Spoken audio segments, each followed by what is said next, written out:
So way back in the beginning of October, Henri came to me and said, "Hey, I need to take a break." And I'm like, "Yeah, okay, we can handle that." And I figured Jay and I would fill in for a few weeks, and Henri would be back.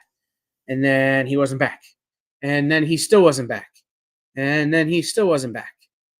And as it turns out, he needed some time off, and that's fair. This is our last Tuesday night, and I'm so excited. Not because I don't like being here with you guys and I don't like doing this, but like Tuesday nights are real inconvenient for me. Like my shows are on. Like, how am I supposed to buy from Miss Jen if I have to produce Miss Jen's show and get ready for my own live show? Luckily, Henri will be back next week, which is very exciting. And like, we'll still be here to fill in, and we'll still be doing live sales, and we'll still be doing all kinds of stuff. But like,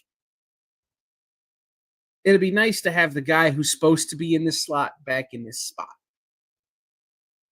You know, someone with like high energy and who kicks things on occasion and has a dog that he's kind of obsessed with. That'd be nice. In the meantime, I have a laundry basket that I didn't realize was in my shot.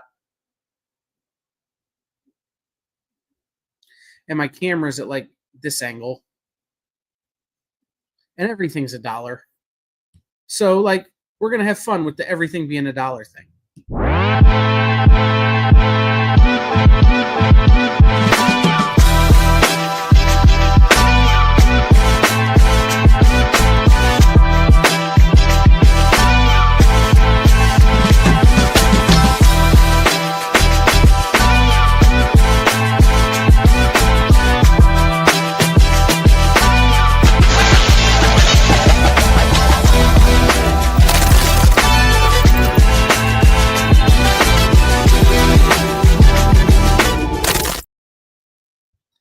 Welcome into the Producers Live Show. How's it going, everybody?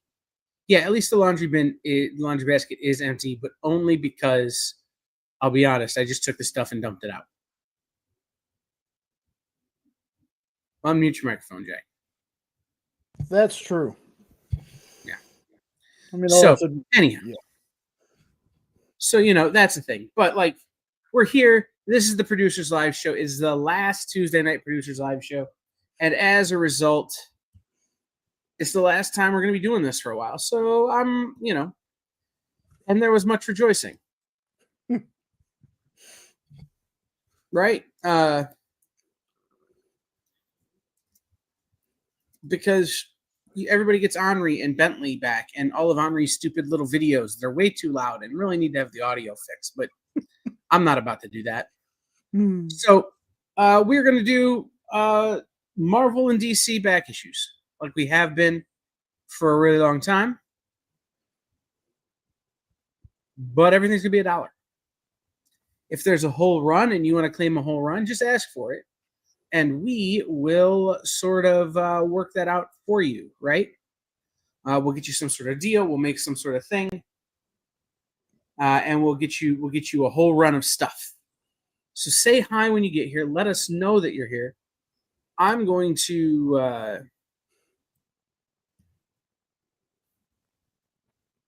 I'm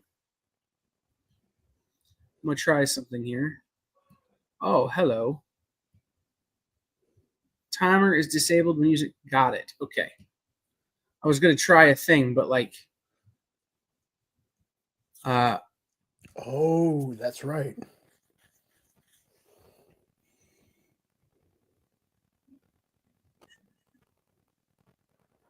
What?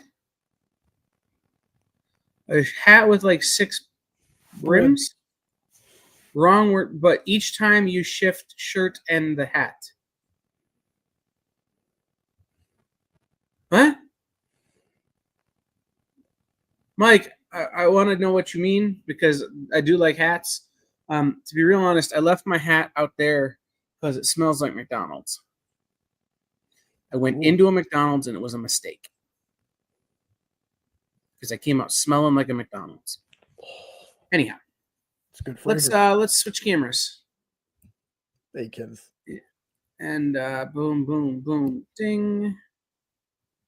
And boom. Yeah, there you go.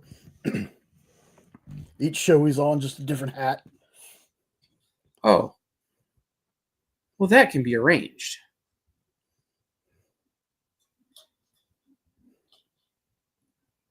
Okay, we have to switch cameras back. Okay. Why I need socks, TJ?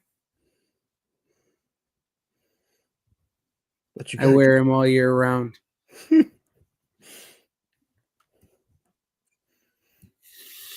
Okay, now we'll go back to the books. Okay, everything's a buck. We'll get rid of the Price is Marked thing. All right.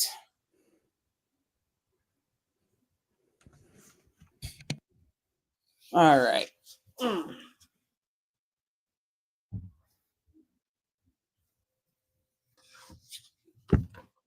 Here we go.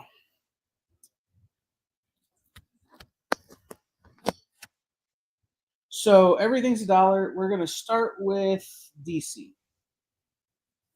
I have less DC than I have Marvel. So we're going to start with DC and then we're going to do Marvel. So this is pretty recent. This is Josh Williamson. I have 1, 2, 3, 4, 5, 6, and then it jumps to 16. Why does it jump to 16? I have no idea. But this is Josh Williamson, Batman, Superman. Number 1. Number 2, featuring the Shazam Who Laughs.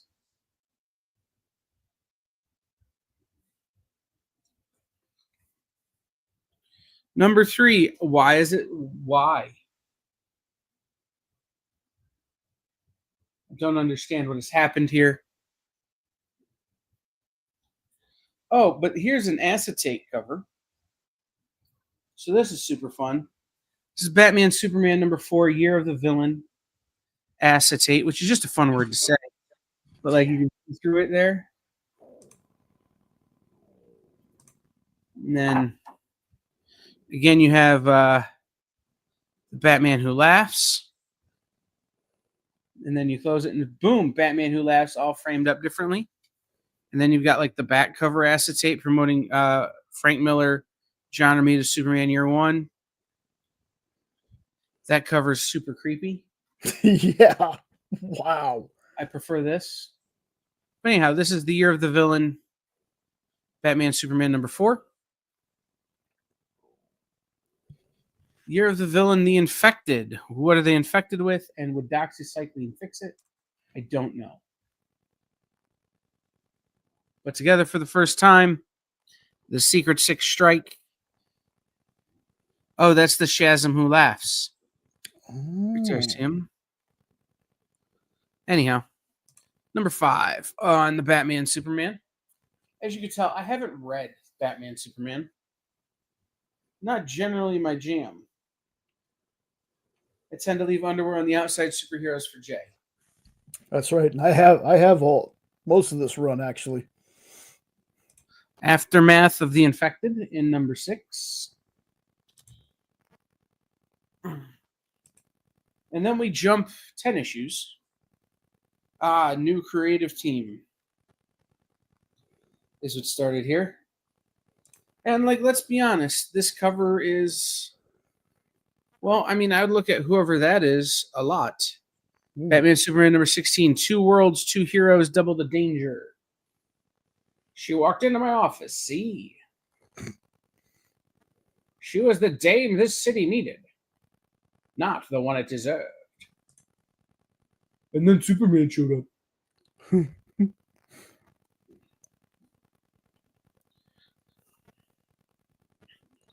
Superman Batman number 17, the world's finest, together again for the first time.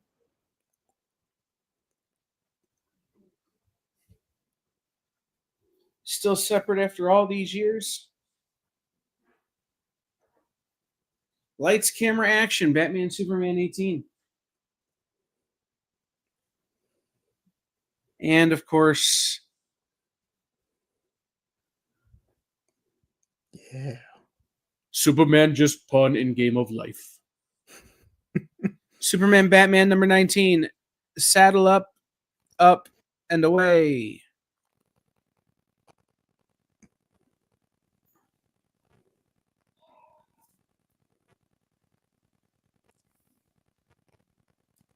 So that is actually a Lois on that 16. I think they called her Spider Lady. Well, then she should be in Marvel and she should be dating Spider-Man. Okay?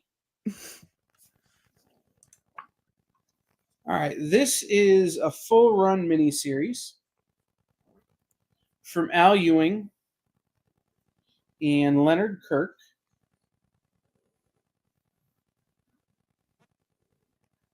I did read this one. This was a fun one. Let me make an adjustment here. So this was a fun series. Basically, it takes characters out of this team that you don't normally think about being in this team, and sort of noirs them up and turns into just more of a traditional murder mystery.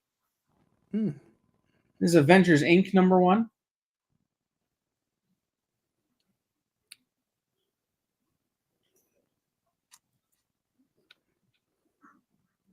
Number 2. Like, you always think about Vision being in the Avengers, but like you don't always think about like Wasp. Yeah. Some of the others.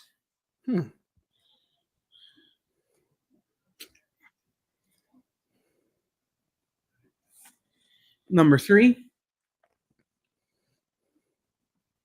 It's got the Warriors 3 in it.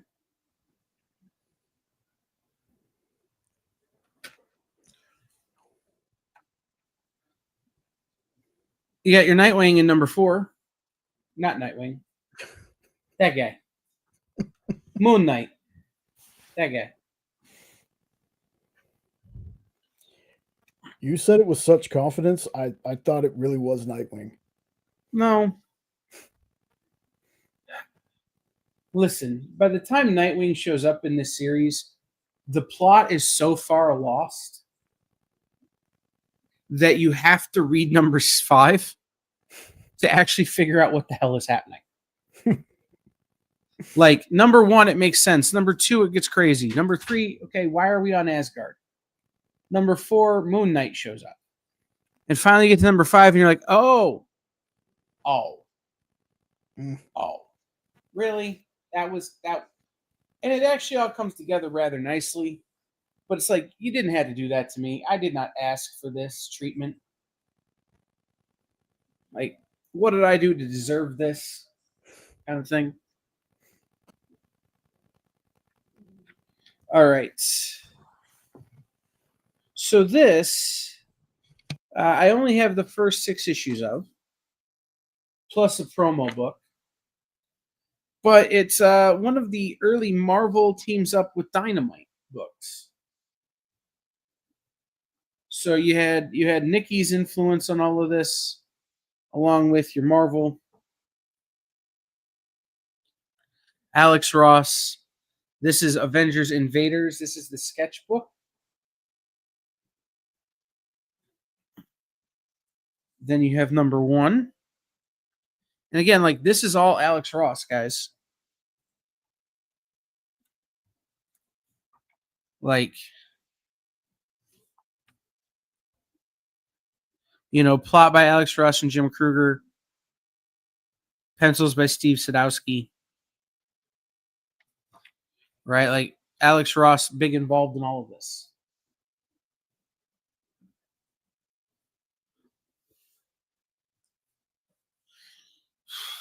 Here's what I want. I want Moon Nightwing. Let's have that be the crossover next year. Oh. Right? Nightwing has to go to, like, Egypt and, like, open a pyramid to be able to do anything. Anyway, Avengers Invaders number 2.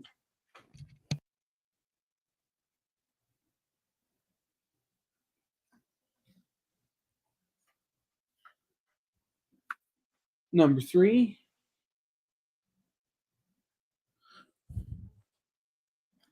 Number 4. Number 5.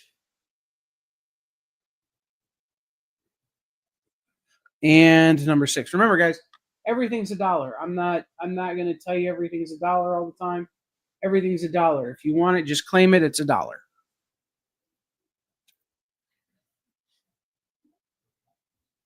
But I'm also going to be real upfront with y'all. Like, everything's $1. I'm not going to sit here and like show you a million books and nobody says anything for 2 hours for $1. Yeah. Okay? Like, I'm just gonna be straight with you. I got other things I could be doing. So if there's something you want to see, ask for it. You know, if there's a character you're interested in, ask for it. And if there's something you want to claim, just claim it.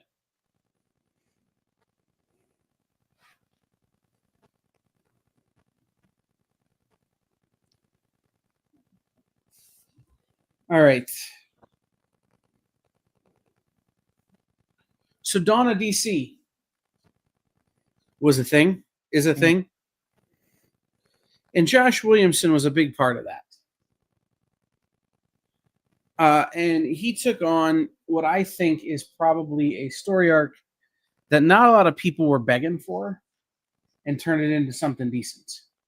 And you can kind of see bottom of the screen what I'm talking about. Of course, this is Batman and Robin. Now, 1 and 2 are over in the key box, but 3, 4,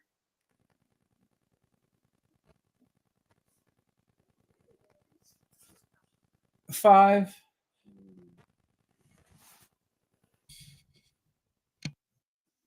6,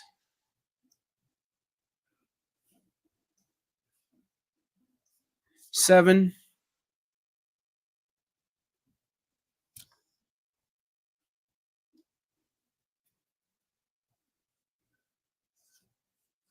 8,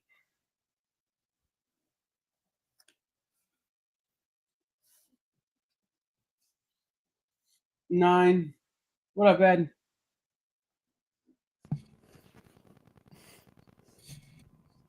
10.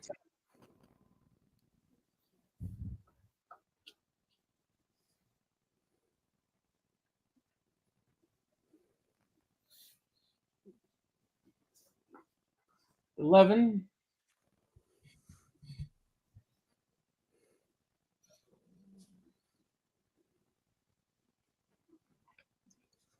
12.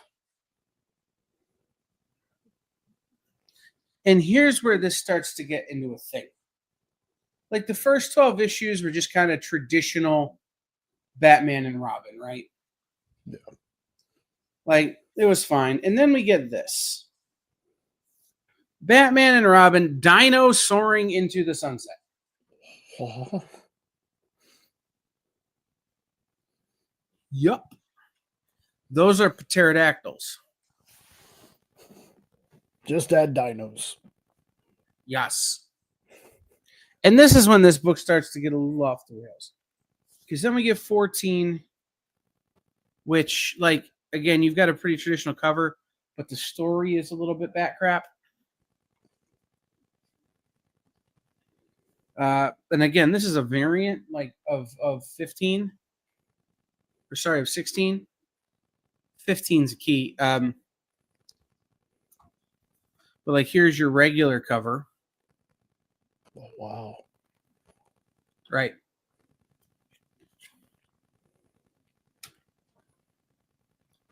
And then we come around to 17.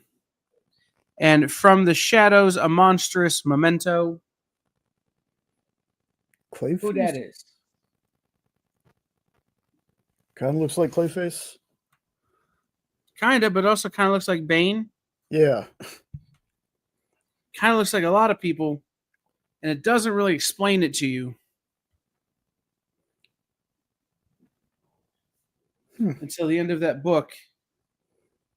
And then you get the fall of the House of Wayne.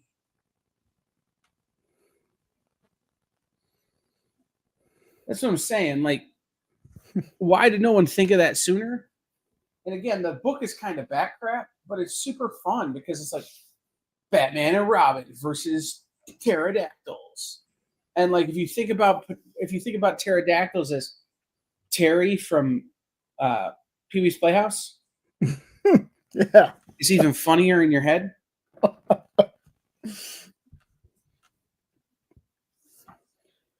Batman and Robin, the demise of the dynamic duo? Question mark. Number 19. And then this, I'm going to comment some bad graphic design here, or compliment some bad graphic design that happens in 20, 21, 22, and 23.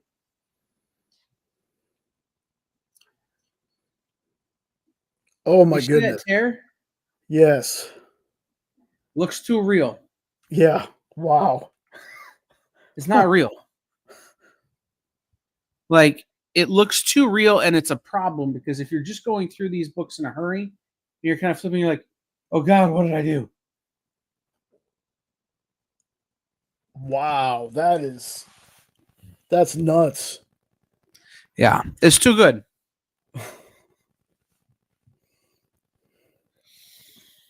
What did Robin get on his costume? Ketchup? Anyway. That's number 21.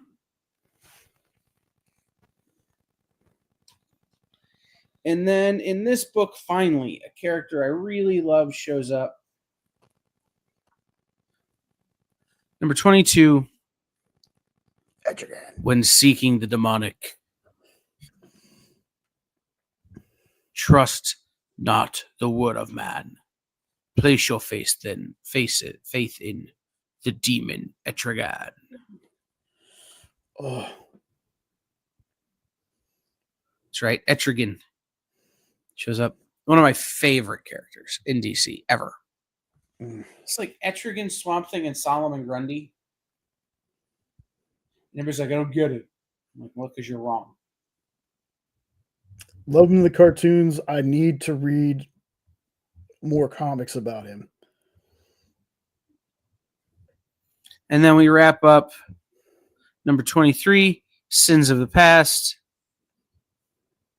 Oh, wow. Now son will reap what sire has sown. Robin's gone.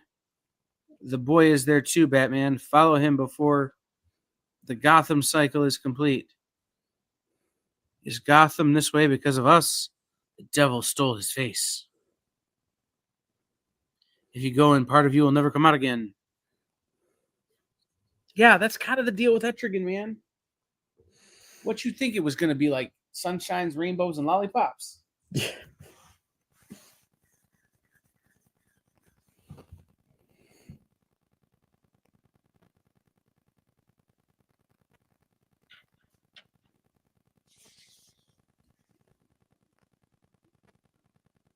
Okay. So we did a long run of DC there. Let's do a long run of Marvel. Okay. Jed MacKay. And there's some variance in this, but they're just going to go up. Again, everything in this is going to be $1.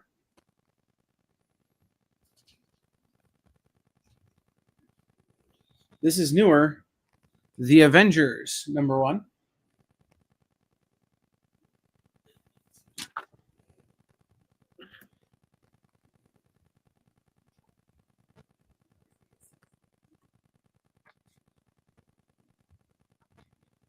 Number 2. You've got the variant. It's a George Perez Delgado homage. There with the Vision.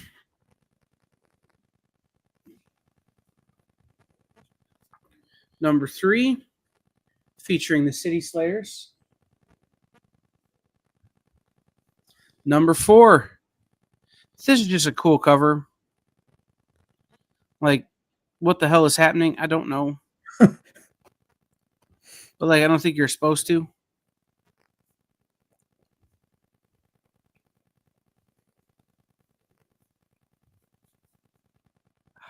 Okay. Then we go number 6. You've got your Thor, you've got your Iron Man in the weird like Tron armor, your Captain Marvel, your Black Panther, your Scarlet Witch, your Captain America, but like they're all in outer space. Plus Firebird by Vasquez Glenn Glez, D'Amico and Mia. You got a Firebird story in number 6. Avengers number 7, Twilight Dreaming Part 1, plus The Marvels in theaters November 10th. So is it a year old?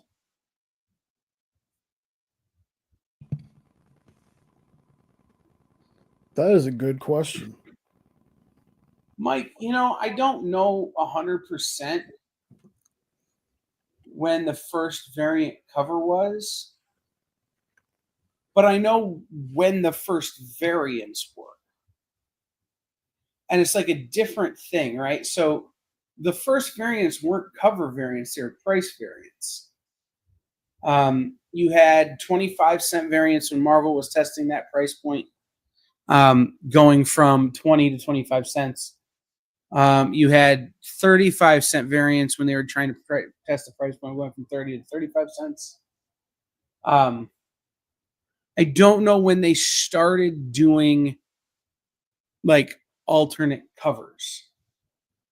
Now, the other thing, like I know that some of the early testing the water for variants was like different covers for like additional printings, second printing kind of things.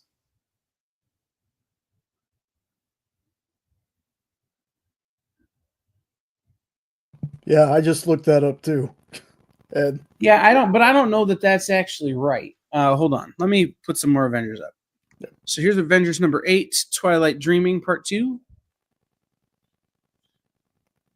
Number 9, Twilight Dreaming Part 3. Number 10, Twilight Dreaming Part 4. That's the end of the Twilight Dreaming stuff. And we'll do number 11 because it's your crossover issue, which features just an old man in a chair. I think that's supposed to be Jarvis. Oh, okay. Number 11. So that is, I think that's probably recognized as the first. Right. That's what I'm saying, TJ. So I think that's probably recognized as the first like official variant. But earlier than that, in the 70s, I know like Marvel had different covers for Spanish language and foreign market releases. I know that there were specifically Canadian covers that DC did.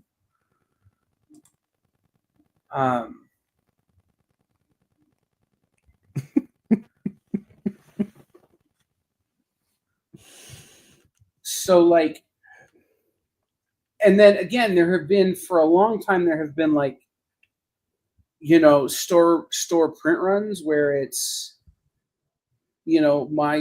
certain stores like, or certain companies like back in the day would get a print run of their own, maybe with their own cover. It's very interesting to look this stuff up. Like it really is. Like Buster Brown Comics, 1945 to 59.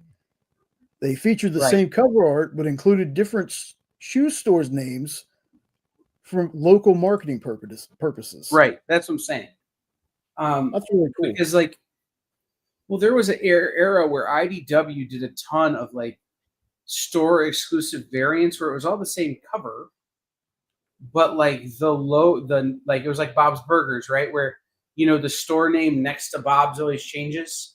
Yeah. You always get the mortuary, then Bob's Burgers, then whatever the thing is. Well, it was Godzilla was destroying your store on the cover. Or they did a Walking Dead #1 reprint where the broken glass that Rick is standing in front of had your store logo on it broken.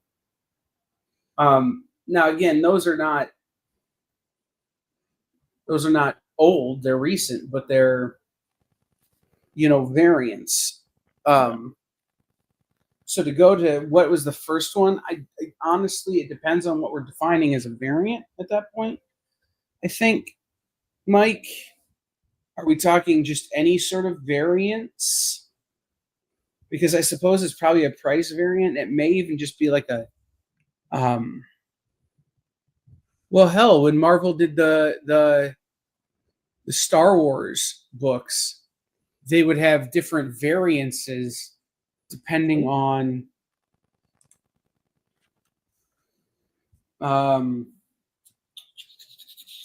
what's the word I'm looking for? Direct market versus, or not direct market, but which newsstands they were going to, right? So you had the diamond price boxes versus the square price boxes, that kind of stuff. So it really depends on our definition. JSAs, I don't know 100%. TJ, give me just a second.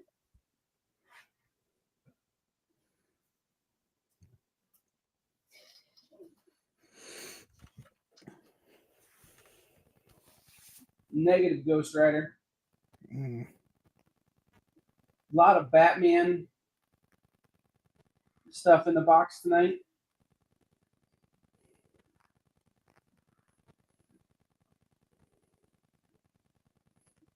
None of the Justice Leagues.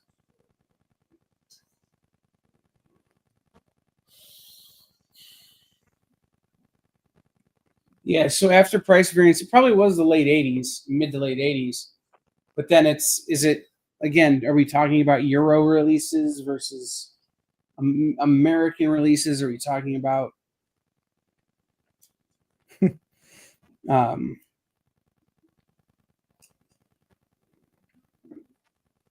there's a lot of, as a conversation I had today with a POS system, we talked about comics are so eccentric.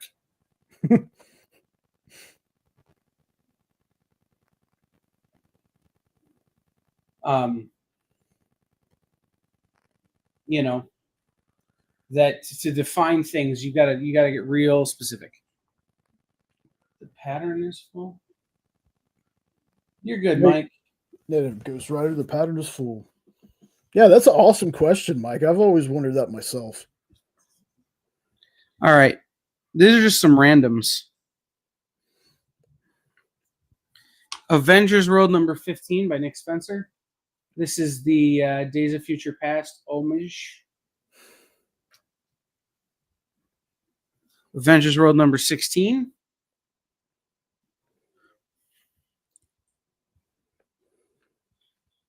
Here you go. Avengers. This is Dan Slott. This is a little old. This is from the Initiative.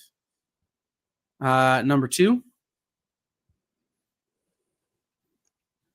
Siege Aftermath. Avengers Prime number 1. Brian Michael Bendis. Part of the Heroic Age. Avengers Prime number 2.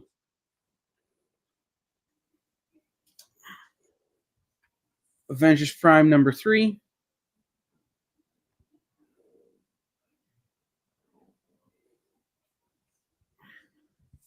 Avengers Prime number 4.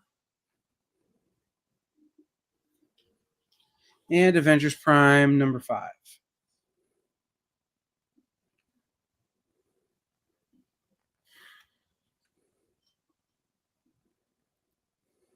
Yeah, and like, just so you know, Mike, I love those kind of questions. Like, I don't mind derailing the sale. I would much rather, spend 10 minutes talking about that stuff than showing books and having everybody be dead silent.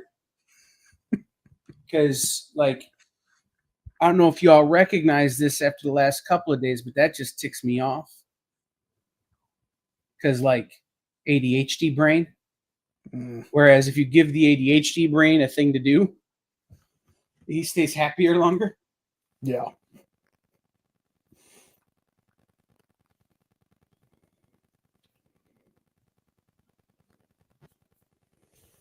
All right.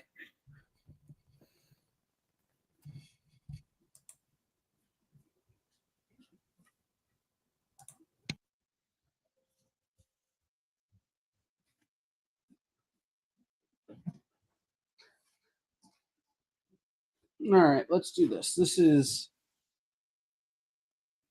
Brian Michael Bendis from The Other Company. And I really want to ask about, like, what is happening with this man's jaw right now? Batman Universe #1. What is happening with that man's jaw right now? Oh, Like, why his face so skinny and his legs so skinny?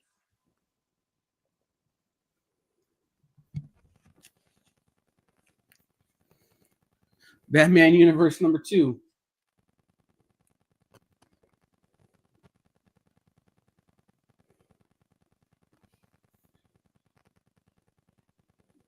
Batman Universe #3. that's a very Batman the Animated Series vibe to it. Yeah, I think so. Batman Universe #4. How often do you see that dude? Jonah.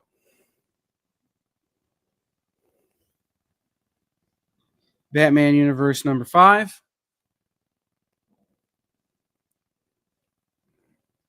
And Batman Universe #6. Which variant flags do you mean, TJ?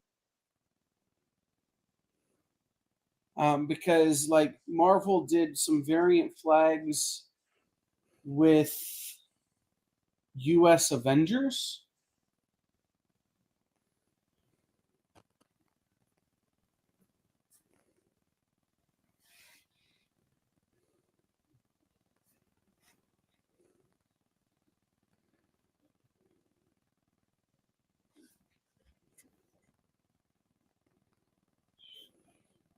Mark Waid, Chris Samney, Batman and Robin Year 1. #1. #2.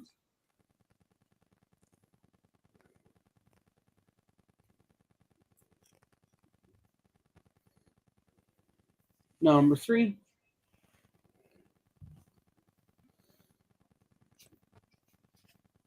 #4. #5.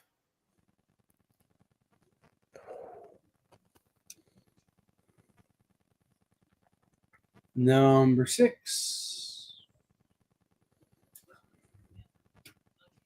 And #7. Hear great things about that series. Great things. Yeah, it was pretty good.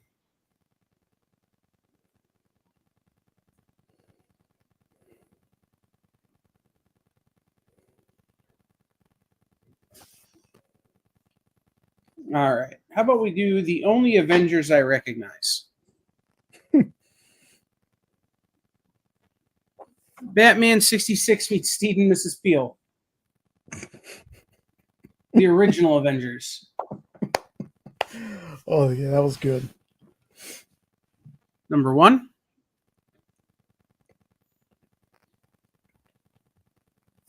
#2.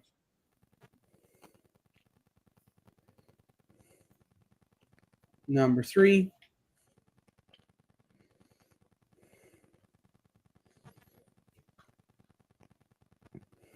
#4.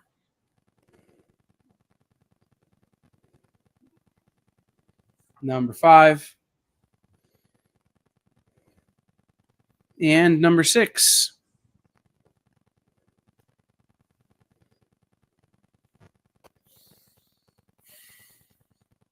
Now, is it just my eyes, or is that a black and gray Adam West Batman suit?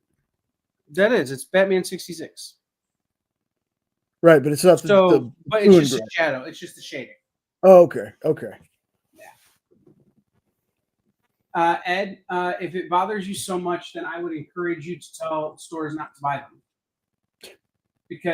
And then I would encourage you not to buy them and anyone else not to buy them, because the reason they do it is that #1 sells 78% better than #2s. By the time you get to, like, an issue 20, imagine that percentage drop off. Most shops only order 20% of number 2 what they order of number 1.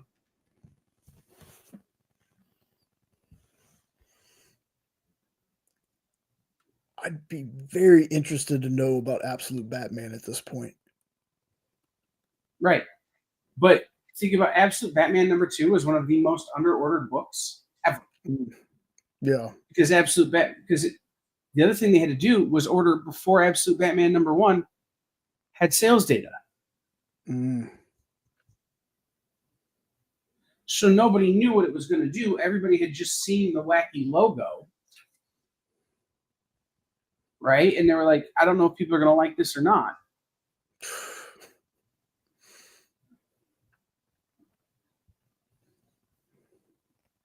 Yeah.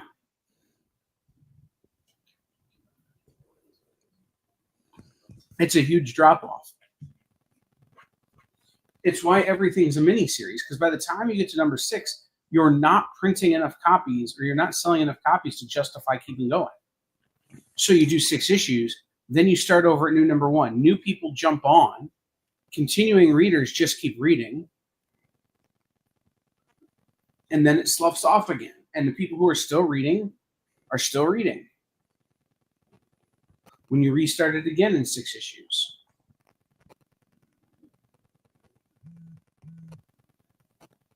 I will say this, because I saw the Dynamite joke.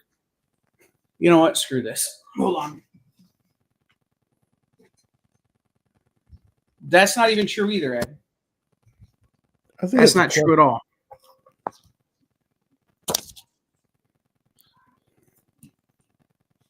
So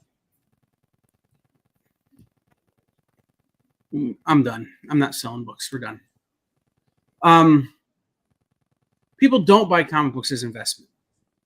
They don't. The majority of buyers now are buying to read. It's why we just talked about it. It's people used to care about who the artist was. If you're buying based for an investment, you care about who the artist is. If you're buying because you want a good story, you care about who the writer is. Right? No. You care about a good story. So we know that's not true. We have data-driven analytics that tell us it's not true. People are buying because they want to read good stories.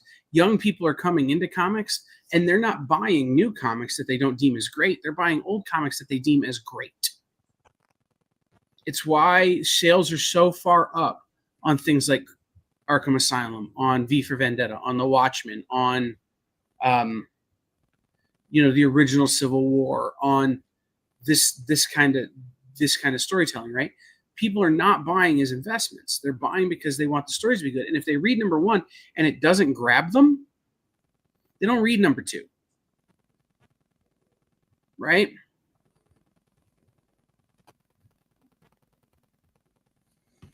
They just don't.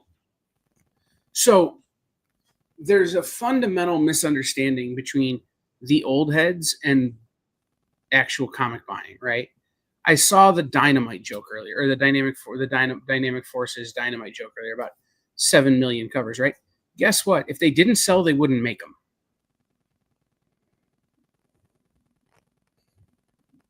Like, I've asked this question to Nick before.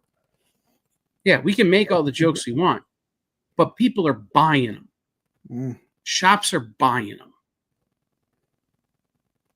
It would be cheaper for them not to make them. But because they sell, people make them. Well, guess what? When something doesn't sell anymore, stop making it. The least expensive decision you can make when you're making a comic is to turn off the printing press.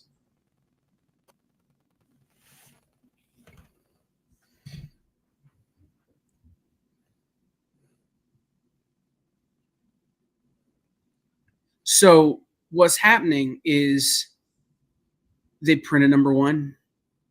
Then they see this ginormous drop off to number 2. Then they see a drop off to number 3. And then they see a drop off to number 4. And then they see a drop off to number 5. And it's like, okay, why do we keep doing this? Well, let's do a number 6, wrap everything up, and start over and try again. And new people jump on, and we go through the same process again. We go through the same process again. And oh, by the way, Most books are once a month now. Yeah. So you've got 6 months to figure your crap out.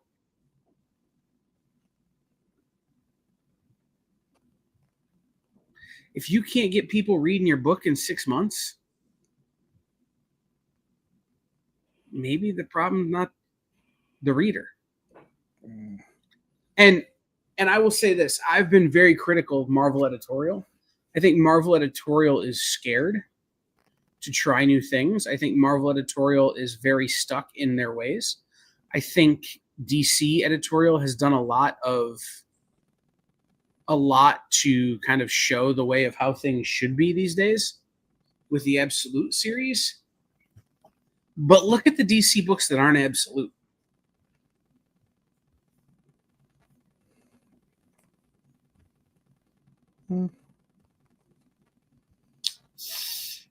There's some great stuff happening, and there's some really not great stuff happening. Right? So like it becomes this idea of where do you spend good money? Do you spend good money after bad in terms of continuing ongoing series just because people don't want new number ones, or do you spend your good money going out there trying to get a new series to take off? Nobody can answer that question. I asked a question today in the comic industry insiders. Yeah, in insiders chat. And Adam gave me the right answer. The only people who know the answer to some of these questions is DC or Marvel. I think DC KO is good. I don't dislike it. But DC KO is one of those books that immediately after reading the first issue, I went, I'm going to wait for the trade and binge this. I'm too ADHD to keep track of everything I need to buy. So I'm going to wait for collected editions and read it that way, right? I think it's probably very good. It's a very interesting concept, and I'm very excited to read it. But my brain, the way I'm wired, my neurospiciness can't keep up. Yep. I can say to my LCS, I want everything with the word absolute in the title. Right? And just call it a day. I could say to my LCS, I want everything DCKO, but then in what order do I read it? Do I have to consult the document to tell me in what order to read it? And that's very, very astute point there, because you had DCKO come out. I read it, loved it. But then you had Night Fight come out. I really dug that book, but if you had not read the actual DCKO, Nightfall spoils stuff for you. Night Fight, yeah. Night Fight. So right. Yeah. So it's this idea of I would rather you give me a book, one big book, and by the way, I'll spend $150, $200 on it, right? I would pay the equivalent of cover for all the books if you give me one big book, or especially a gorgeous looking hardcover that's in the order I need to read it in. Yep. There are not as many completionists as there used to be. Well, TJ, let's be real. There's not as much money as there used to be. You know, we have a, and this is not a political statement, but we have a government that has imposed tariffs on the country where we print the comics. Like, so the price of comics are going to have to go up because the cost of printing comics is going to go up. Right? We have the cost of food and gas and rent and utilities and everything else is through the roof. So I've got less expendable income. And China. Like Canada and China are where the comic books come from. And we've imposed tariffs on both of them. I've got less disposable income than I had 3 years ago. Yeah. Right? And that's not just because Diamond declared bankruptcy, and to keep the EXP afloat, I had to take a pay cut. No, that's because everything else costs more expensive. Everything else costs more. Yeah. So it's not that I'm not a completionist. It's not that people aren't completionists. It's, do I really want to piss away money I could be spending on other things? Just so I can say I have all of it. And Mike, mhm. I was gonna say, this probably isn't like the answer Mike's looking for, but like, say me for example, I like both. I like having the physical copy in my hand, but the digital is also easier because my eyes aren't as good as they used to be. So I can use the digital to zoom in and things like that. So I personally like both. I like having the physical, but also it's a space thing sometimes too with people.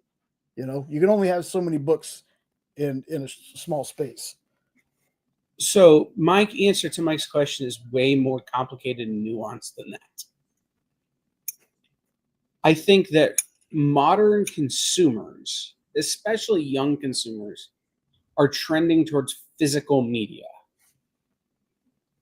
Record sales are up, CD sales are up, cassette tape sales are up, right? DVDs and Blu-rays are selling more. Physical books, like books, are selling more. Why? Because Netflix could take that crap away at any second.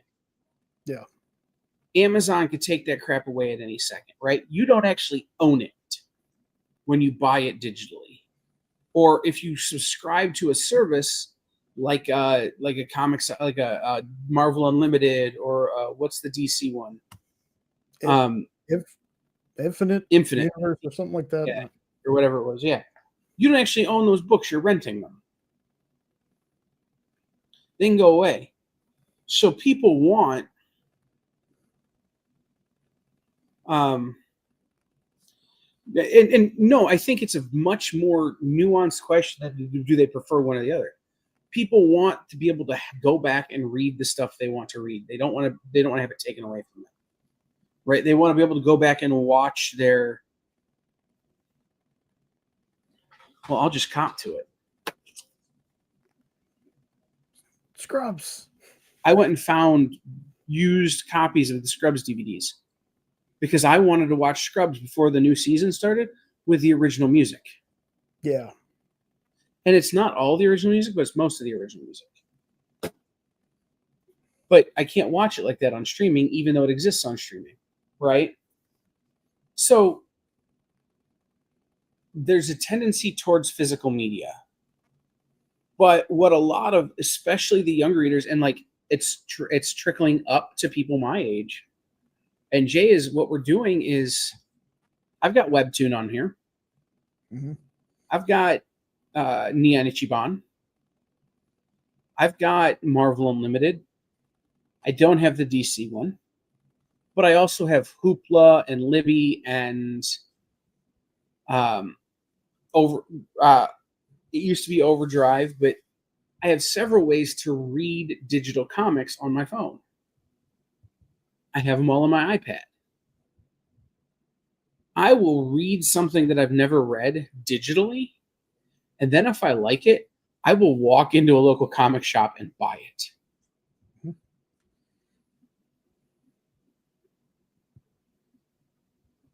Well, I not even like banned for streaming, but it just goes away. One of my favorite shows of all time is The West Wing. I love Aaron Sorkin's writing.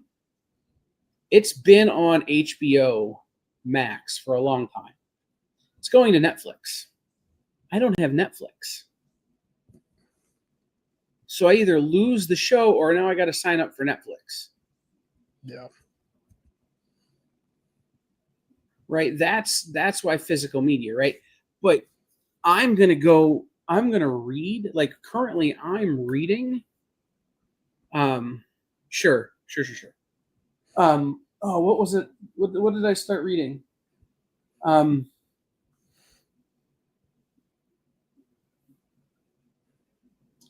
It's a distillery book. Zdarsky's distillery book. Oh.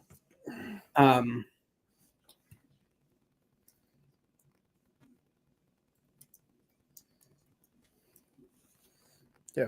Like while Kyle's looking up that, so Smallville's on Hulu, but I have every season of Smallville on either DVD or Blu-ray, and I'll watch those because, as silly as it may sound, Supernatural was on Netflix. Is fixing to leave. Now the opening for season 2, the road so far for Supernatural, was Kansas's "Carry On My Wayward Son." It's not that. And it's so weird how it takes you out, not being there, but having the physical version of it, you have that opening. It's weird. It's a weird thing how music does that sometimes. Right. White So House I Robot started reading. Romance?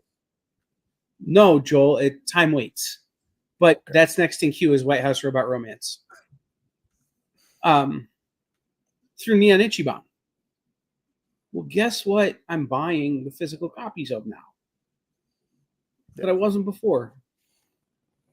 So it's one of those. I think it's a little bit of column A, it's a little bit of column B, but there isn't necessarily a preference. There's just a way of consumption that's changing, right? And we're at a time in the industry where I think the method of consumption is as important as what people are consuming. Oh, Mike, so I've seen Scrubs 700 million times. Like every episode, I can quote most of the lines from most of the episodes at this point. Like I've seen it that many times. But I'm watching it for the first time with commentary. And oh my God, it's almost funnier than the show itself. Like that, exactly. Like there's so much more you get. Hold on.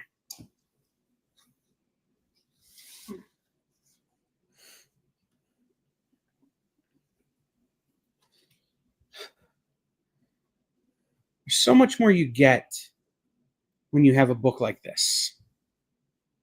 Right? Like, so much more you get when you can actually, like, hold the book. And yeah, there are ads and, Batman 3 Beyond Gotham Lego Edition. I have that game. Like, plays the Superman theme when you're Superman and flies. Then you fly. I love it. I don't have a single system that will play it. You're going to love Dr. Cox, Mike. You're going to love Dr. Cox. Lego Ninjago. No, I played the crap out of this. Mm. Anyway, like you just get stuff when you have the media you don't get digitally. Mm-hmm. But guess I'm not going to spend $100, or in this case, $10 to see if I like something. Right. When I already have a library, I already have, my local library. I already have, like, by the way, library cards, not hard to get. Like, I've got my local Lucas County Public Library. I've got the Wood County Public Library, which is the next county over. I've got the Baltimore Library. I've got the Enoch Pratt Free Library in Baltimore. I've got the Library of Congress. Like, I have library cards. So I can rent, check out. Oh, yeah. The janitor is great. Neil Flynn, who you may recognize from The Fugitive. Or, a million other great things. I recognize it from Beer Shark Mice, but that's something that you got to be really into indie comedy to know. But I can check out basically any comic I want to read digitally for next to no money. And on Neon Ichiban or, go on, Roberto. Marvel Unlimited, I pay the subscription, like, so it's the same as no money. Webtoon, I pay the subscription. It's the same as no money. So I could check this stuff out without really investing in it. And then when I like it, I go buy it. Yeah. And, just kind of a positive I find with digital stuff too is if it's digital of stuff you already own, let's say you don't want to go digging first, like something just hits your brain. You want to read a certain issue, but you don't know exactly which box that issue's in. Mm-hmm. That's a good thing that digitals are for. Bro, do you know how many trades I've ruined on planes? Yeah. Single issues I've ruined on planes? Like, never again. Mm-hmm. Because iPad, phone. Yep. I never have to worry about it again. So there's a huge benefit to that. So I think, again, the way we consume is as important as what we consume for the first time ever. Like, for a long time, it's been what you consume is what matters most. And, like, I don't know if anybody watched Comic Industry Insiders live today, but we shared this this graphic. This is market share right now.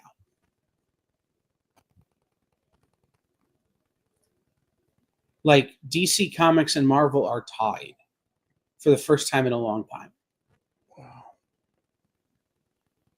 Like, you have a company like X Posse Holdings that's literally making the list because of Mark Spears Monsters. Right? But, like, you have this sales data that shows that the market is leveling on some level, right? Like, the Image is gaining, and Marvel and DC are tied, basically. Image or IDW and Dynamite are kind of neck and neck, and Dark Horse and Boom are kind of neck and neck. Well, that's how it should be,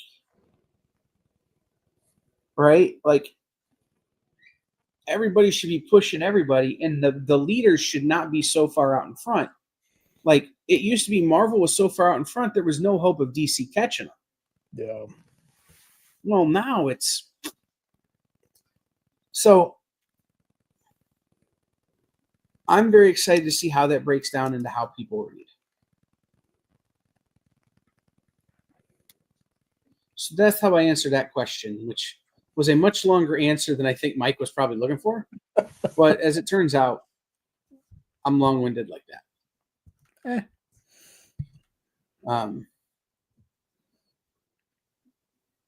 So, no, by the way, if you guys aren't watching Comic Industry Insiders live, like, you don't necessarily have to be a comic industry insider to get stuff out of that show, right? Like, yeah, there's a lot of talk that's very behind the curtain. Let's talk percentages. Let's talk, what percentage of your market is back issues kind of thing. But what's important to know, the things that regular people could take away from that show are some of the broad brushes of how retailers and publishers think. Right? Like, as much as there should be consideration for what the public or the consumer is thinking or asking for, unfortunately, that doesn't make a lot of sense for a store, right? Every store operates differently. Every store's got to make their own decisions their own way. I was just about to say that, TJ. Brian Garside's going to save comics. We all knew it. Well, we'll talk about that here in a second. But it's sort of that insight to understand why publishers do what publishers do, to understand why retailers do what retailers do, and to understand how what you do as the consumer. It's here on the EXP, Mike. You can watch the show. Literally, it aired this afternoon here on the EXP. We start at 1:45 with the pre-show banter, where we spent 15 minutes today talking about hot dogs and pizza. Nothing to do with comics. And then sometimes it gets really in depth and really in the weeds, right, about the inside of the business. Jay, would you pull the link up for today's show and throw it in the chat for everybody? Yeah.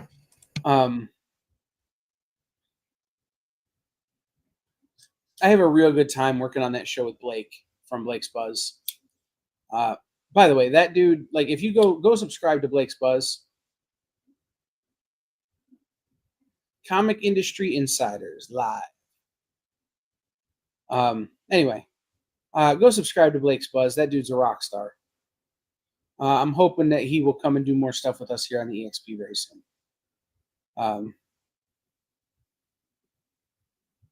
So throwing that one out there. But yeah, you can gather how you as a consumer have an effect on both publishers and like I said, Mike, it's here. You're already here. You just got to remember to set your timer. 1:45 on Tuesdays. But no, yeah, how you as a consumer can affect what retailers and what publishers think and do. So yeah, the NBA segments are deep, but TJ, I've already pitched what mine is going to be. And I don't know if Adam realizes exactly how serious I was.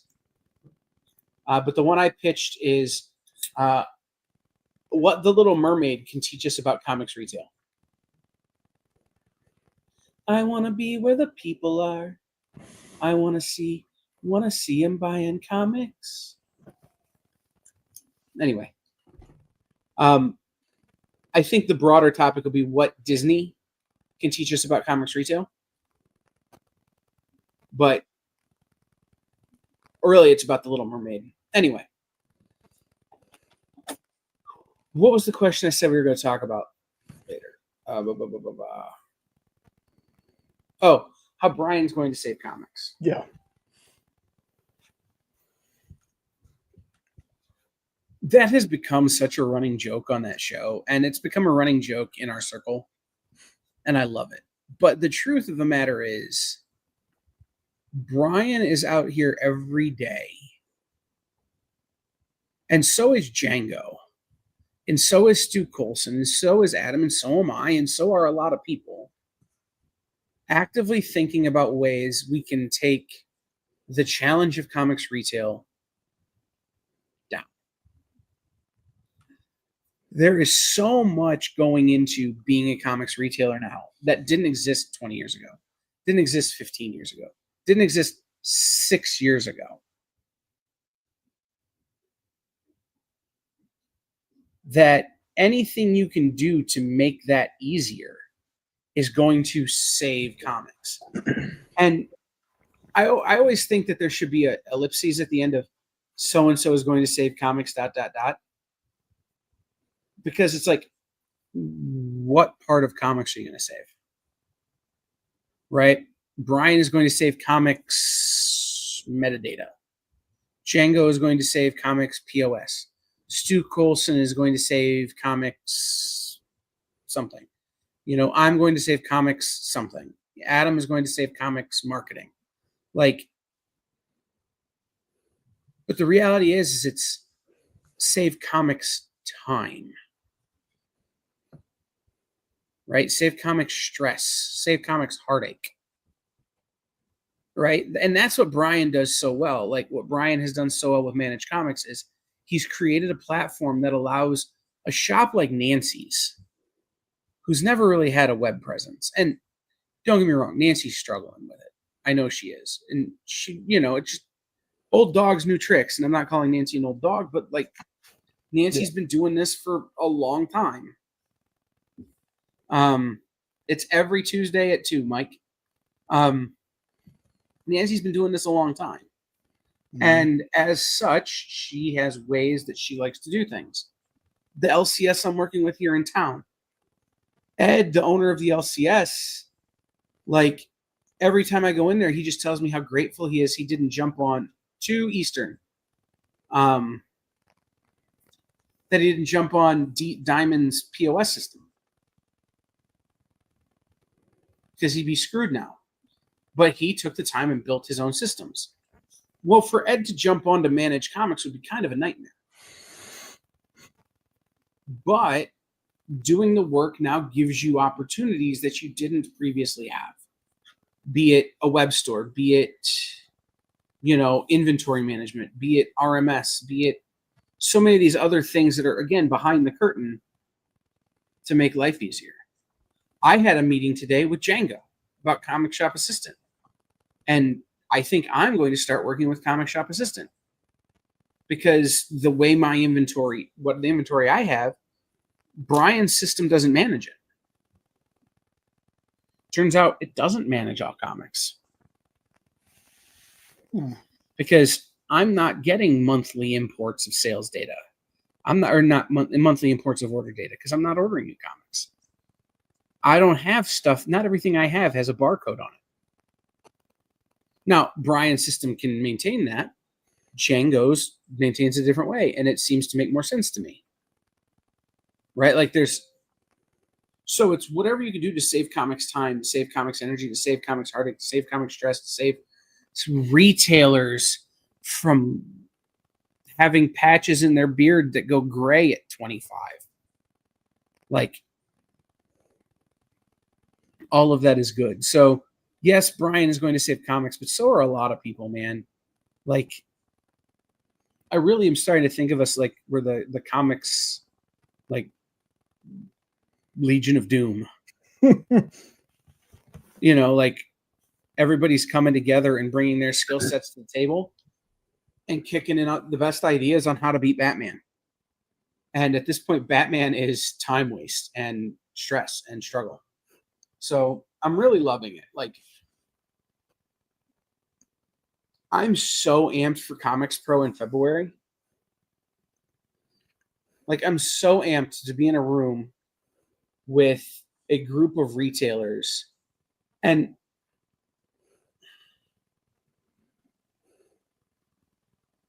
well, we're going to get there.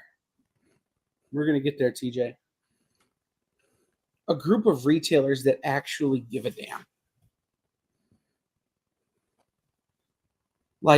And that's not to say that sounds bad to say, because there are a lot of great retailers out there who give a damn who won't be there. Right. And there will be people there who are hobbyists and not retailers.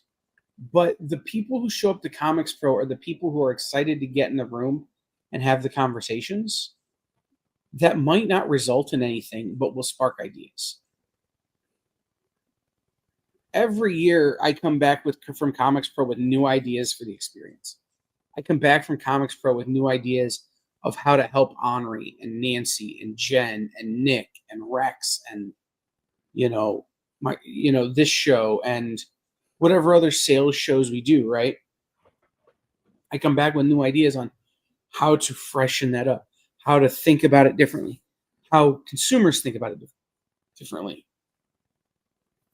But I also come back with insight from publishers on why they're doing what they're doing, how they're doing it. And sometimes even better than that, I come back with major publishers thinking I'm a witch. Because you are. Well, and here's the dirty little secret, right? I do all the tech for Comics Pro, so I get to see all the slide decks and all the information before the lawyers edit them, so I know what's coming, even if I'm not allowed to say.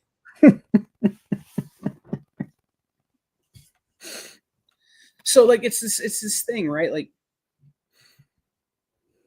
There are retailers who are retailers. There are retailers who are hobbyists.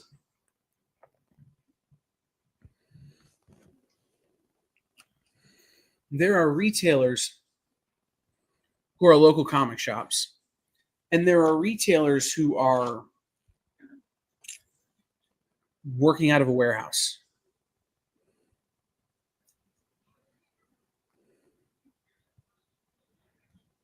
Right? Brian and I are very similar in that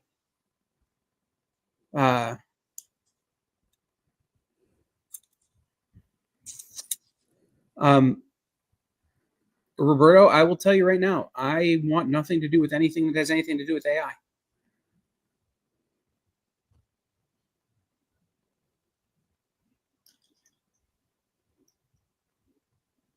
I like everything else there except for AI.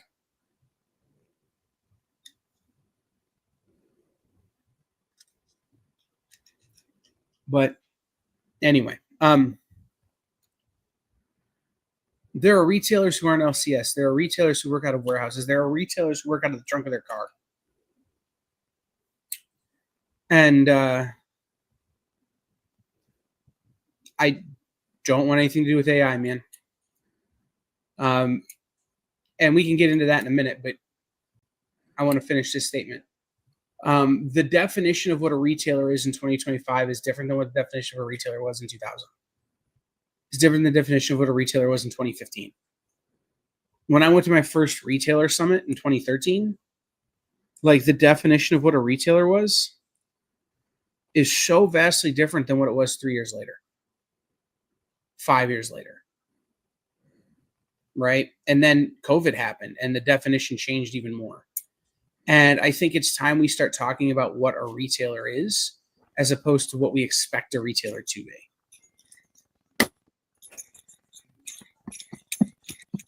Well, I'm talking about like TJ, I'll be honest. I do a lot of stuff out of the trunk of my car. I mean, I have customers locally, regionally that buy from me, and I put the books in the car and we meet in a Walmart parking lot. Right? It's just easier. Like I can meet them halfway or meet them after work and deliver their comics. And then they, like it's no different than if they were coming to my shop. It's just that my shop's on wheels. And that's just something I started doing during COVID because it made sense. Right? People could buy from me on the internet. And we could be in a Walmart parking lot, socially distanced, and have a conversation about, oh, what are you reading? What are you into? What do you want me to pick up for you?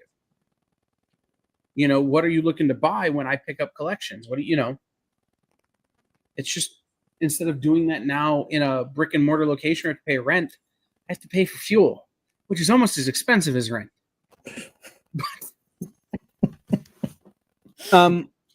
Roberto, here's the deal with AI. Image recognition algorithms are one thing. And if you're talking about machine learning rather than AI, it's a very different conversation. But AI is cannibalistic in this system. There are so many homage covers. There are so many different similar covers. There's so much art that is similar to other art. There's so much that can happen, especially when you're talking about old books,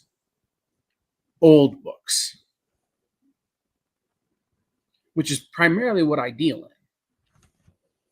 in, that the AI is just going to cannibalize itself and is going to be wrong more often than it's not.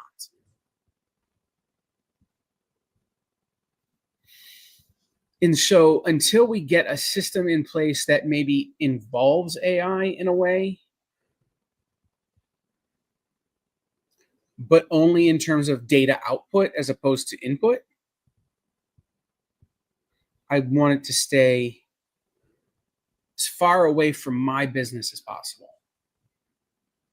I have no problem with somebody writing an algorithm or an app or, training AI to say, we're going to put this database to like doing database formatting, database organization, pulling information in is what I don't want. I have no problem with it determining how the information should go out once I put the information in.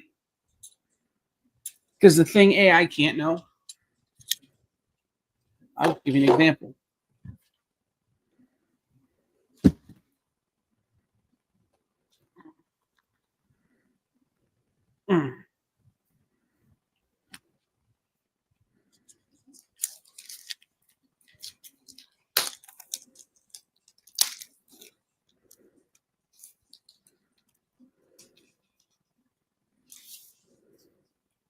AI can't tell me what this book is worth.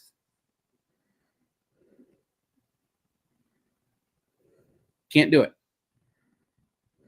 It cannot.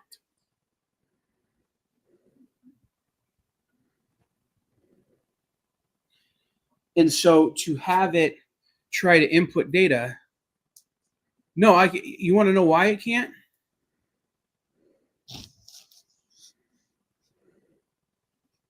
first page missing. AI got no way of knowing that.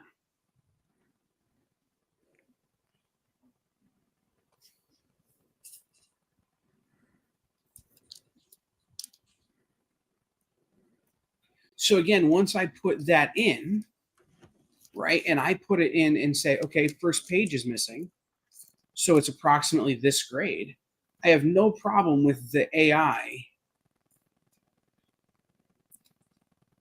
exporting the data, right? Putting it all into a format that works and then exporting the data. But I do not want it doing any sort of pulling in of data.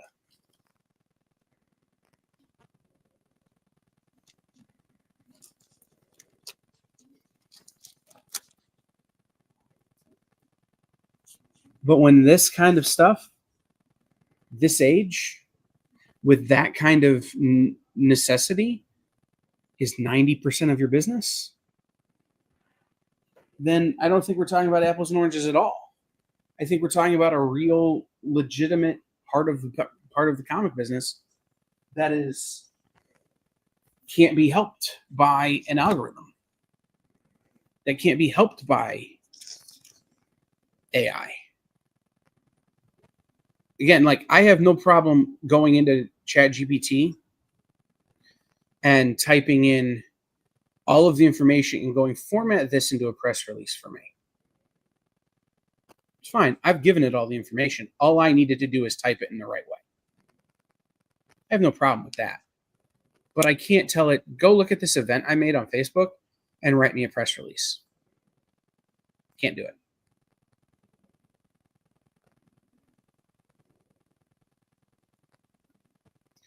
But again, okay, let's go to another famous book. How many covers are homages of this? How many covers look basically just like this? Dozens? Hundreds? So you pull the wrong data, now my data file is wrong. I don't have time for my data file to be wrong.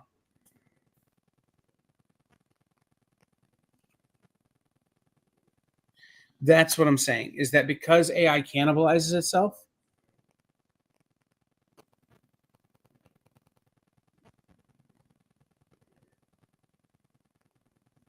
or not, man, I'm telling you right now, I have no interest in anything that has anything to do with AI.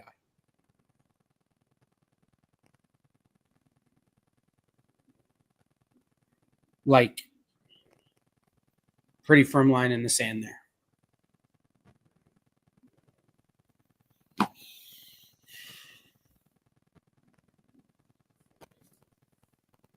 So, anyway. And I don't have a dog in this fight because I'm very ignorant to AI stuff anyway. Well, and I'll be honest, it's what I really like about CSA and Manage and Comic Hub. None of them use it. Like, they might use it for coding, right? They might use it to check their code or to even write some code, but none of their applications are AI dependent or AI. I don't use CLZ either.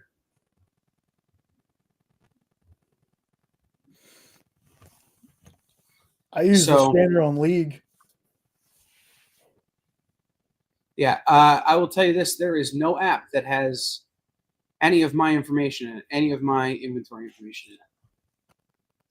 So, again,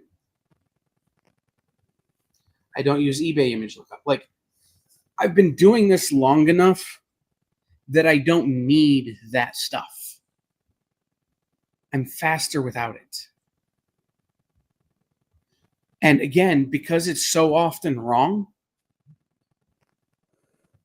I don't mess with it.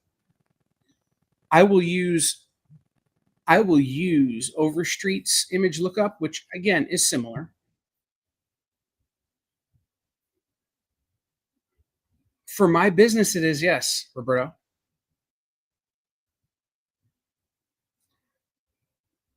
I will use the image lookup on Overstreet only in as much as sometimes I have to figure out if something's a first or a second printing. That's about it.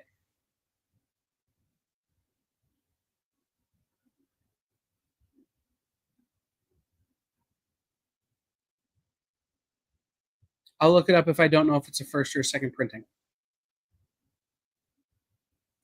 But I went through 14 short boxes of comics in the last 2 weeks and never used a single image scanner.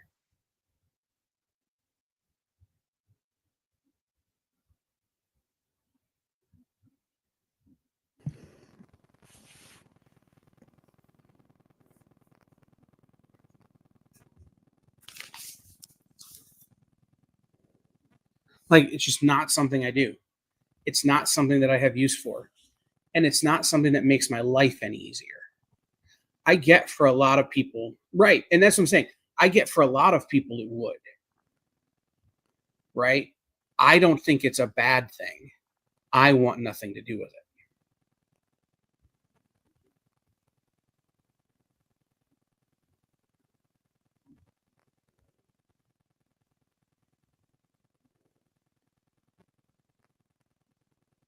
And see, that's what TJ's saying. Like, the problem with that is that grading is so specific.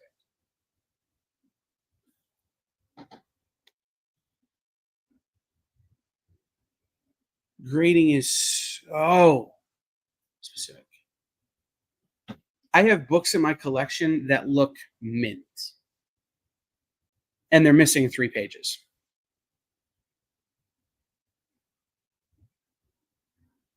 Right? Like, grading is so specific that without years of training, without years of doing it, without learning, you're never going to be right.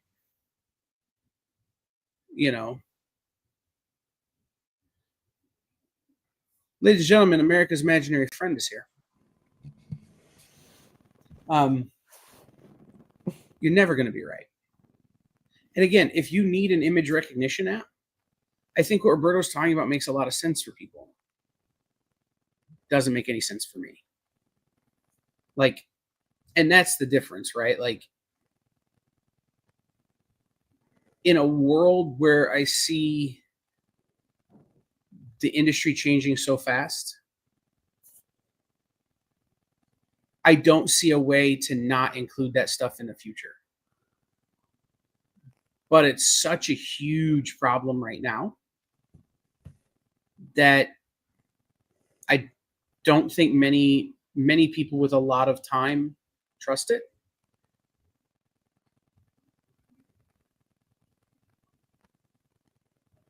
And that's fine, and they may. But guess what? If you showed 100 retailers, you'd get 100 different responses. Brian says all the time he has 363 managed comic stores, and they use it 500 different ways.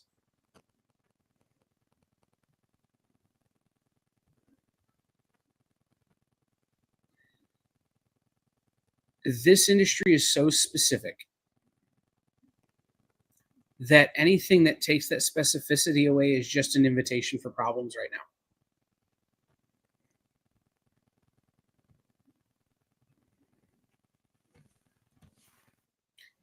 See, there you go, TJ. And that's something I had never even thought about.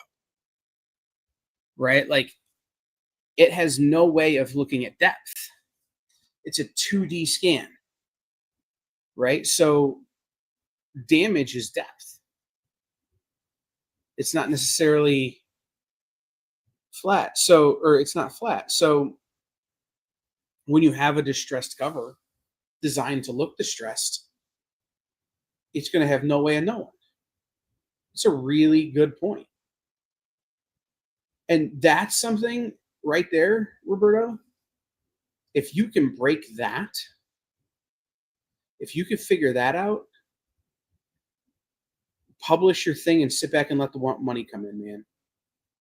Because that's when you really are going to have something on your hands there. figuring out how to get, again, machine learning and image scan technology to recognize and accurately determine damage. That would be huge.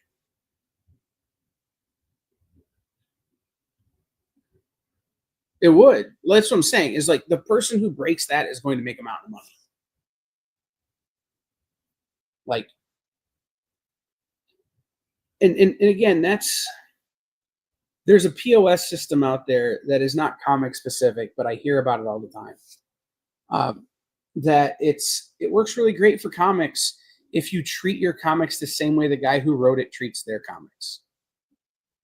Exactly the same way. If you process your comics the same way the person who wrote it processes their comics, right? There's a POS system out there that if you do everything the exact same way this particular store does, it's maybe the best thing out there. But if you do anything even remotely different, it's trash.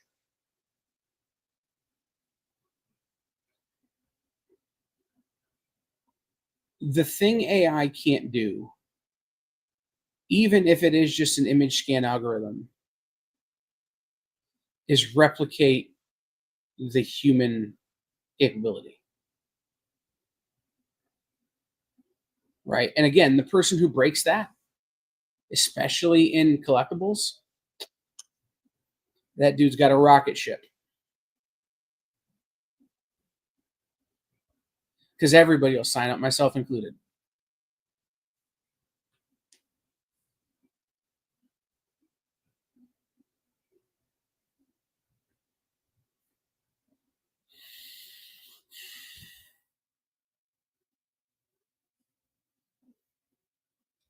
By the way, and this is just for anybody who wonders, I have my own database that I've been building since 1997 with my own algorithm and my own API accesses that does all my inventory, that does all of my price tracking, does all my inventory updating. I just got to tell it what I have. Does it all. And I'm going to be able to go into CSA now, import that data directly into there with my updates. And it will build me a Shopify site.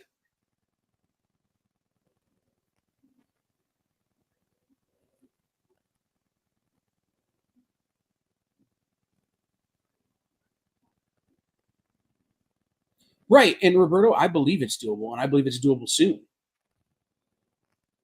And that's what I'm saying, is once that part gets fixed, right? Once that part gets broken, and once you can tell me that you've got a locked AI system that won't take the data we put into it and train itself and then eventually wind up stealing it's not going to be any kind of generative outside of, the image scan data, sign me up.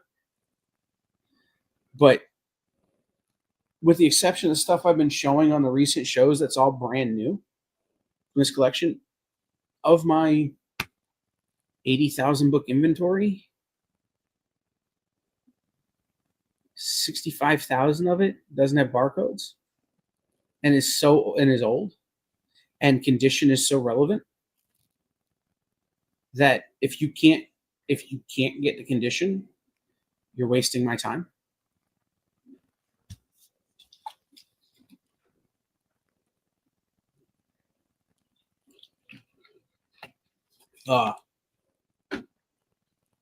So this was supposed to be a sale. We were supposed to sell $1 books, but nobody really wanted my $1 books. Right, but again, it's generative AI wasn't supposed to be in smart cars either, but go look at the studies coming out about Tesla's AI and their smart cars. Like the problem with AI that we currently have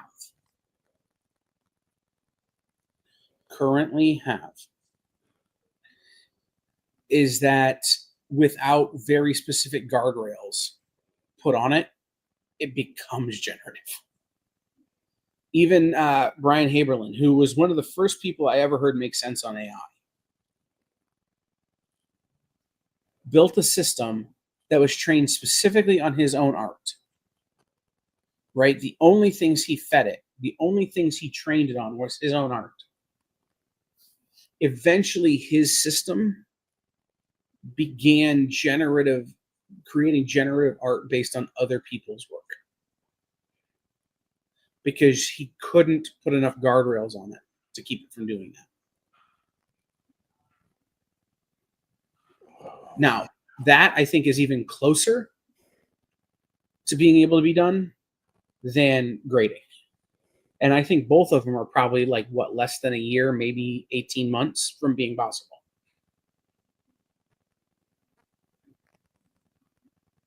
But again, I work in IT, man. Like,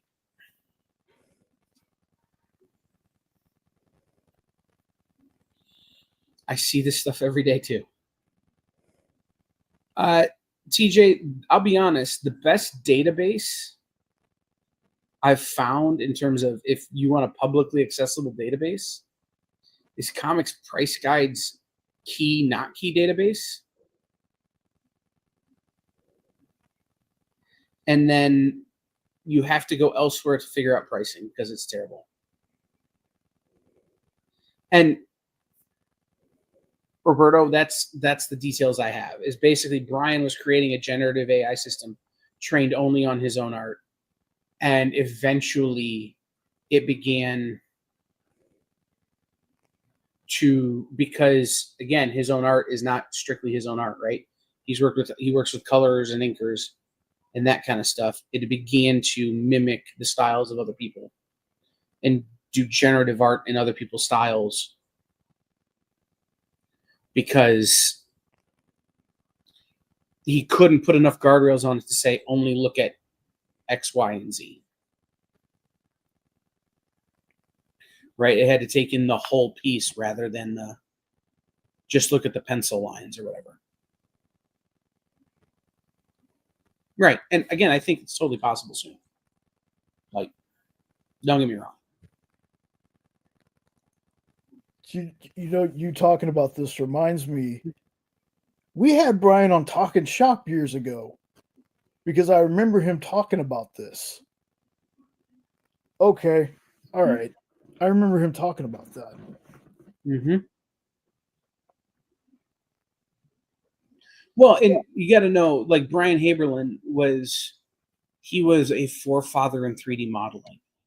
He like bringing 3D modeling into comics. He was a forefather in augmented reality in comics. Like, he's one of those guys that, while also being one of the most prolific image creators, one of the most important image creators of all times, Image Comics doesn't exist in large part without Brian. He has always been cutting edge in terms of use of new technology. Because that's just his style, right? That's just kind of the way his brain works. And so he wanted to figure out, could he use AI, generative AI, to help him with his actual work? But he wanted to make sure that all it was generating was things that he could generate himself. And it proved not possible. Now, I will also say this. That story's a year, 18 months old.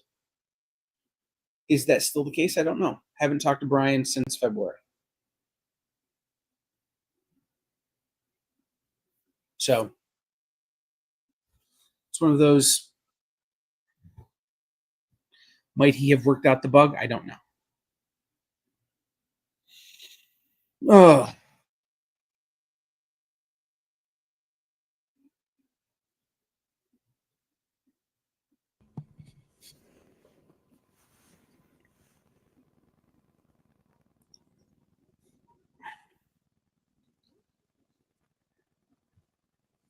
TJ, I think the problem we have, and you've been around the business long enough to know, For so long, all of our data, any data, and this includes the stuff Roberto's talking about, getting pulled in from the internet, right? Was generated by one place. All of it. Publishers would send it to Diamond. Diamond would screw it up and kick it back out. And I say screw it up in the most loving possible way. They would change it to fit their mechanisms. And everybody built mechanisms around that. The problem is Diamond never had a way for you to go in and search and say, I have a customer who wants every Scotty Young. I couldn't go into any of their ordering systems and just search for Scotty Young and order it. Because their metadata didn't include that. Their metadata just included what was in the barcode +5. And if you don't know what I talk about when I say the barcode +5, go watch Brian's TED Talk on barcodes over on the Comet Standard website.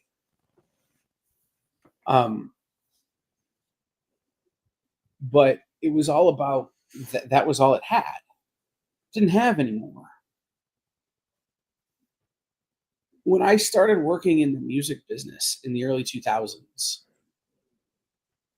we had mechanisms where I could go back because of the way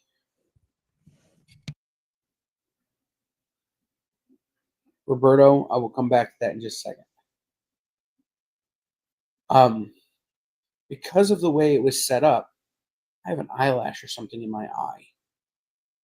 Driving me nuts. I'm sorry. Because of the way that those databases were set up, we could go back and see how many spins a specific musician had on a song. Not a band, a specific musician. Like if I wanted to go back and see how many times Oasis got played on American radio, I could do that. But if I wanted to go back and see how many times Richard Starkey had songs that he played on spun on American radio, I could do that too. Because we had accurate metadata. Can't do that in comics. Right? Like you just can't. It didn't exist because Diamond didn't care. Now with the Comet Standard, what we're getting to is we're getting to a place where we do have unified data. Now that old stuff is going to be screwed forever. We're going to spend years digging out from under that mess, fixing things. And that's where the Grand Comic Database comes in that Roberto's talking about, right? The Grand Comic Database is working so hard to fix so much of that.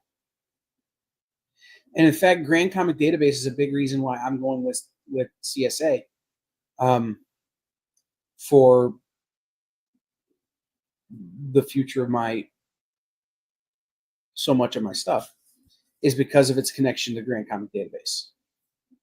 So big ups there for sure.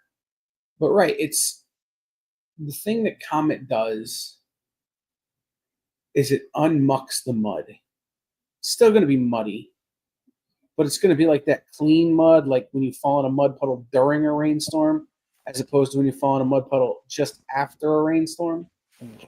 Yeah.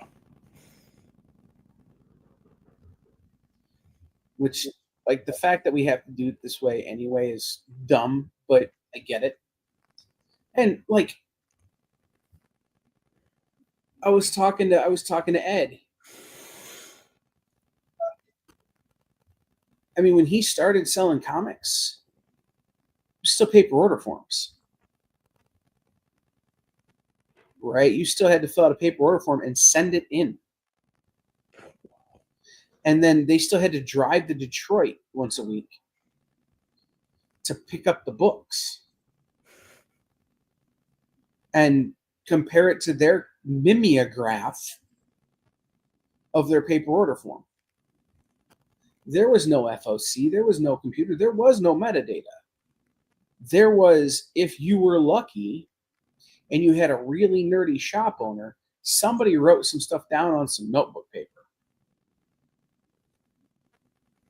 or maybe somebody had a typewriter in some spare time. Right? So like the existence of metadata and the existence of the need for metadata really has only been the last couple of decades. So Diamond's busted system, while busted, rose out of the need for it to exist. Like, I talk about this when we talk about the experience, and people go, like, you only have X number of subscribers, you only have X number of views. Yeah, that's a lot compared to zero. Might not be a lot compared to somebody else, but it's a lot compared to the zero where we started. And nobody's doing what we did. Nobody else out there is doing what we're doing. The kind of way we're doing it. There are other people who are making comic book YouTube, but nobody out there is doing what we're doing in terms of network. The people who have done this stuff were Geek and Sundry and Nerdist and, you know, College Humor, which failed. And all of them failed with big studio money behind them. So whatever you got is a lot compared to having nothing. And that's what Diamond's data system was. It was a lot compared to having nothing. It wasn't until we, you know, kind of, Leonard, I mean, in a way, but not even that.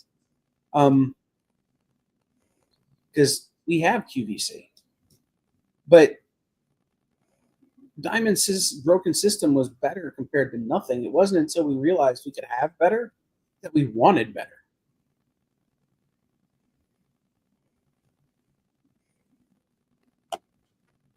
We get that. So I get that, the QVC of comics thing, and then we'll call it a night. Because again, this was supposed to be a sale that wound up not being. And like, I'm running out of things to play with because I keep dropping stuff. Yes, by the way, this is a massive Sharpie. Yeah. It's a Magnum. I tend to prefer the Sharpie king sized for writing, but this is real good for having a fidget toy. So the QVC of comics analogy we get a lot, but that's not actually what we're doing, because if we'd just go on QVC, or we'd go on Comic Book Shopping Network, or we would have invested time and energy into Comic Book Shopping Network, which Jen and I and a lot of people have done. But what we really wanted was this idea of a place on the internet where you could go. And Ed was here earlier. Ed had some health stuff just happen, right? Probably hard for Ed to get out, go to a comic book shop. Lyle, who's been around forever here on the EXP. Where Lyle lives, there ain't no comic shop. Polar bears don't have, imposable thumbs to run a cash register. It just doesn't happen like that. Right? So we wanted a place where you could have, it's where the word the experience came from. You could have the comic shop experience wherever you're at.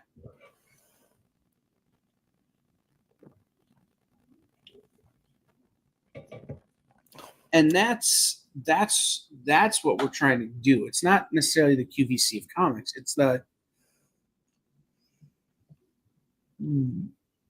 comic shop comes to you. The local comic shop comes to you.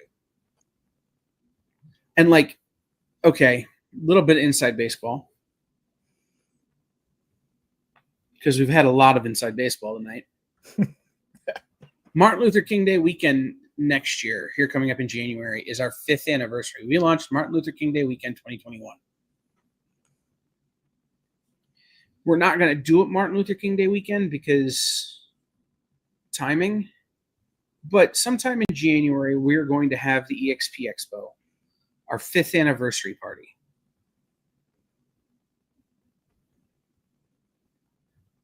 You're going to see some things that I've been working on for a very, very, very, very, very, very, very, very, very, very, very, very, very long time. A year or more. About why the experience is different. Why the experience isn't the QVC of comics. Why the experience isn't Whatnot on YouTube. Why the experience isn't a bunch of other stuff. And why this community matters so much. Right, Roberto and I have a pretty strong disagreement on the use of AI in this particular use case. But guess what? If we didn't have a community like the EXP, where could we have that conversation? Message board. What is this, 1997? That's what I'm saying. Like, where could we have this conversation, right? Like, this place is so much more than the QVC of comics. It's so much more than the Whatnot of YouTube. It's so much more than the sum of its parts. It is very specifically designed and very specifically guided, and at the same time not. Like, you guys drive the boat so much.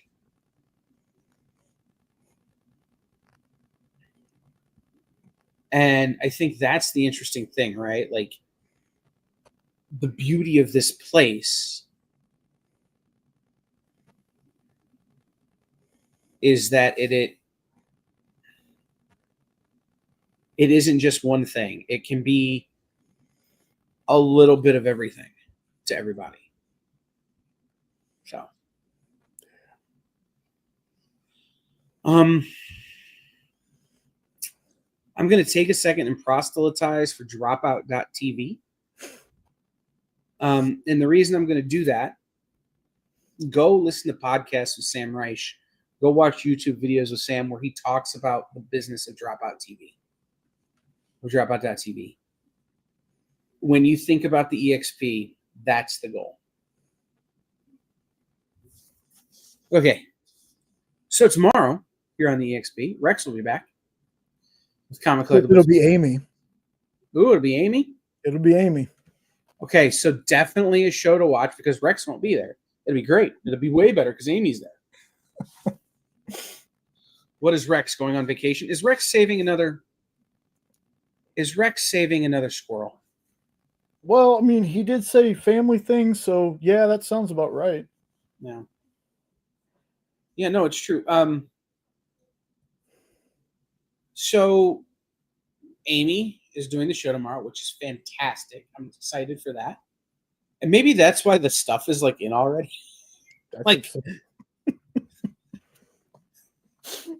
So.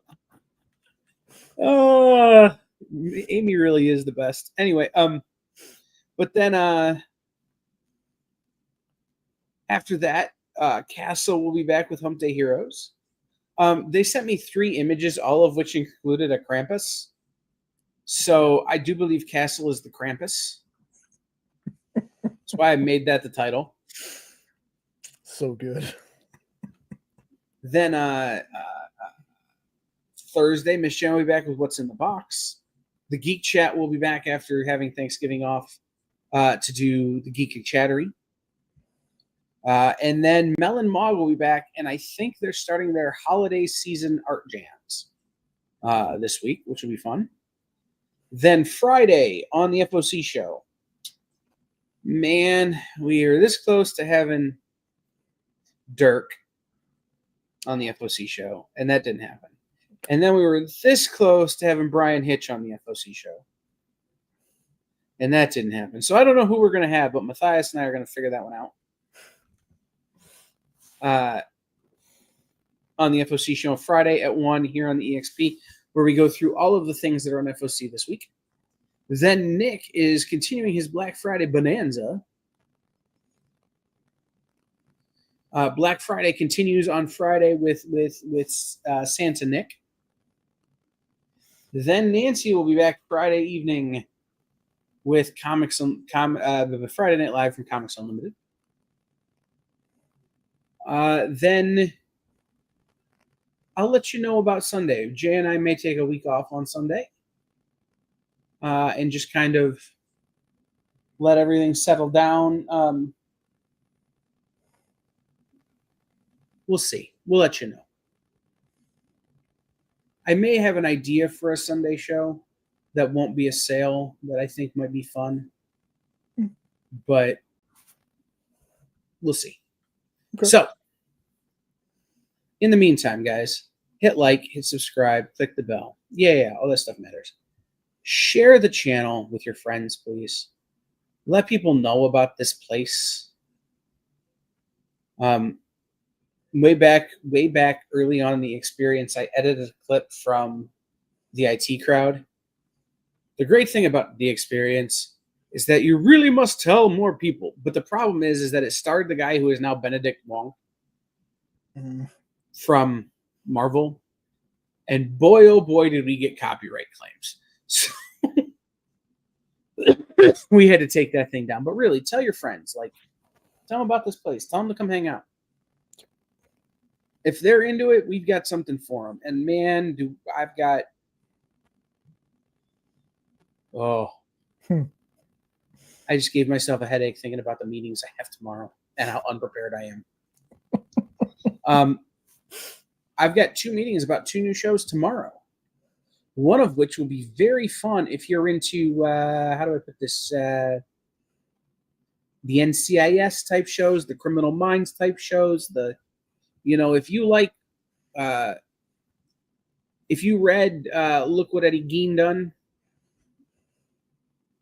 or My Friend Dahmer. Oh, wow. Or you're a fan of Beneath the Trees Where Nobody Sees, or Jay's favorite, Where Monsters Lie. Mm-hmm. Yes. It's going to be a show for you. Ooh.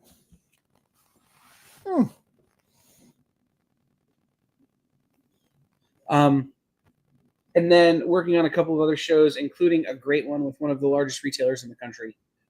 It's not really true crime, but it's not true crime.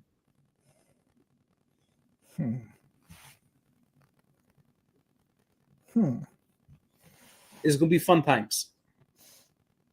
So, but I'm working on one of the shows with one of the biggest retailers in the country. Hopefully we can get that off the ground. And we got so much more coming, guys. Like, every day I'm working on this stuff. Except for yesterday. But every other day I'm working on these things. So, stick around, tell your friends, and we will see everybody next time.